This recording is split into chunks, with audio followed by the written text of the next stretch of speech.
Last week I had a mammogram and I was gonna take you with me, and I was gonna like take my GoPro into the mammogram room and like show you what it's like to get a mammogram, but I didn't because I thought it'd be weird. I was also kind of like freaking out emotionally.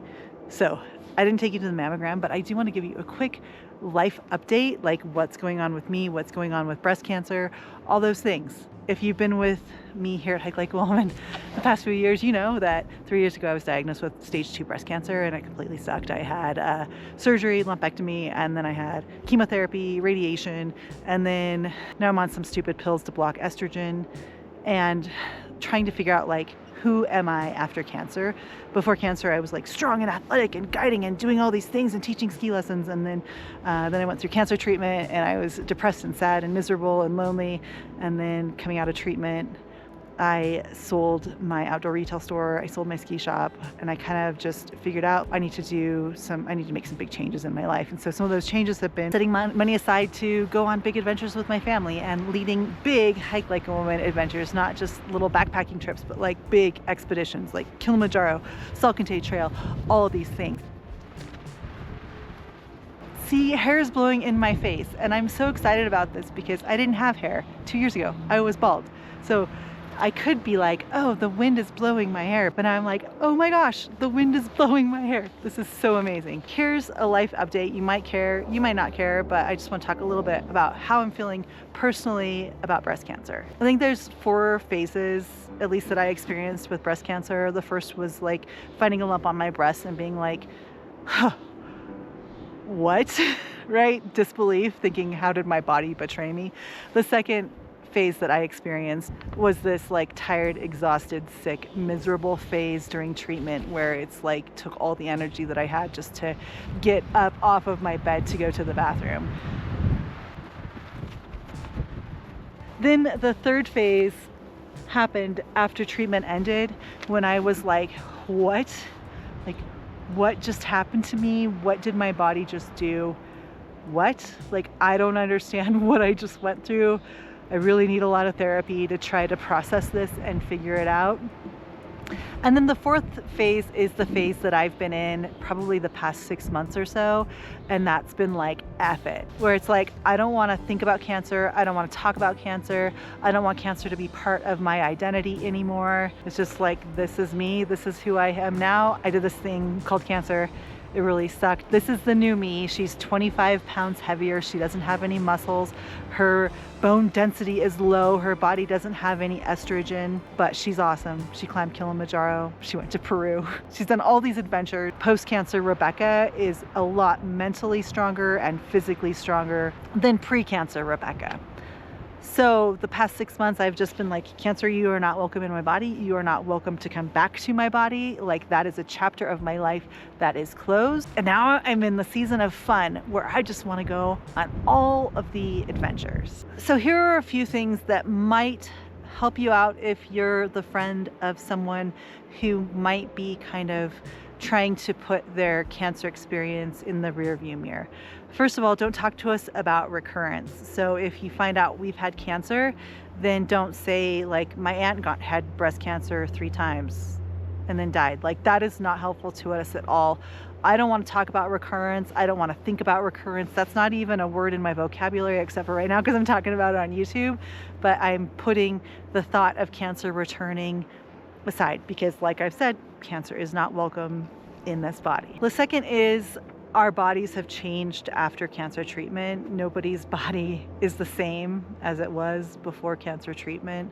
Like, I still have hair that's weird and curly. My body looks different. My body feels different. And I remember I was at the grocery store 6 months ago or so, and my hair was really curly. And one of my friends was like, oh my God, you got a perm. That's so amazing. And I was like, this isn't an effing perm.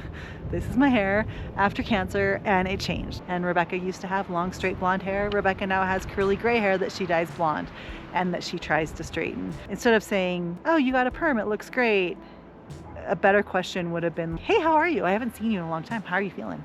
or let's grab coffee. That's a better conversation starter. Another thing is I love our Hike Like Woman community, and we have over 100,000 women who are here with us on YouTube, on social media. And cancer is a thing that's touched so many people's lives, but I'm not a doctor and I'm not a therapist, and I can't really help someone through their cancer journey. All I can do is share my own experience, share my own story, and share what worked for me. And sometimes it's hard knowing what to share and what not to share, but I'm learning.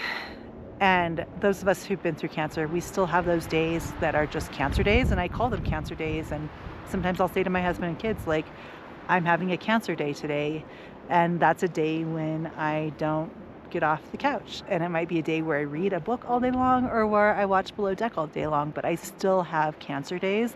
I don't have as many cancer days as I did 2 years ago, but I still have days when I just go to a dark, sad place thinking about cancer and thinking about what I've been through and mourning my old body. And it's a day when it's hard to celebrate my new body, and that's okay. I've also stopped hating my body, and that's a very real thing. Like when you have a cancer diagnosis, it's like your body has a cell that is trying to go rogue and crazy and like kill you. And it's hard to forgive your body for developing a cell that wants to kill you. And learning to forgive my body, learning to love my body again has been a really big struggle and a really big challenge. And if you're going through that right now, I'm right there with you. Since cancer, I just feel like I'm so thankful for every single day that I'm here. I'm so thankful for like this beautiful forest that I'm out walking in. I just feel like life has so much more color and joy in it because I'm not just grinding it out day after day, just trying to get through the day. Instead, I'm like, holy cow, I've been in this really dark place, and now I can just appreciate the light and the brightness and the beauty. So some good has come out of it, mostly like my perspective, gratitude, empathy, being able to feel deeply when other people are experiencing something sad and traumatic. My kids are so loving and sweet when they see someone with a head covering on. They know how to act, and they know how to empathize with that person who might not be feeling well. I just think I love so much harder now after cancer, but it's still hard to talk about sometimes. And I think the whole purpose for making this video is to say that I was awarded a grant to put on a breast cancer retreat here in southeastern Wyoming in May.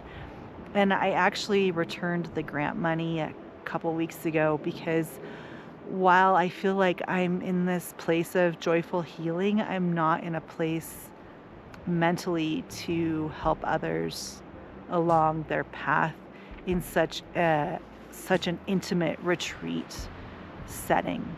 So if you heard me talk about this retreat in the past, please know that it's canceled, but I hope to someday be in a really healthy headspace mentally and to be so that I can have a retreat. Maybe we'll have a breast cancer survivor Kilimanjaro climb someday. I don't know. I'm not there yet, but I'm working to get there and to be in a place where I can help other people through their cancer journeys. But for right now, I've just done a lot of work on just finding joy after cancer, and I hope that continues. And one of the things that really brings me so much joy is leading these backcountry trips all over the world. So if you feel like a little tug at your heart thinking I have to do something big for myself and I'm worthy and I deserve it, then think about maybe joining us for an epic adventure.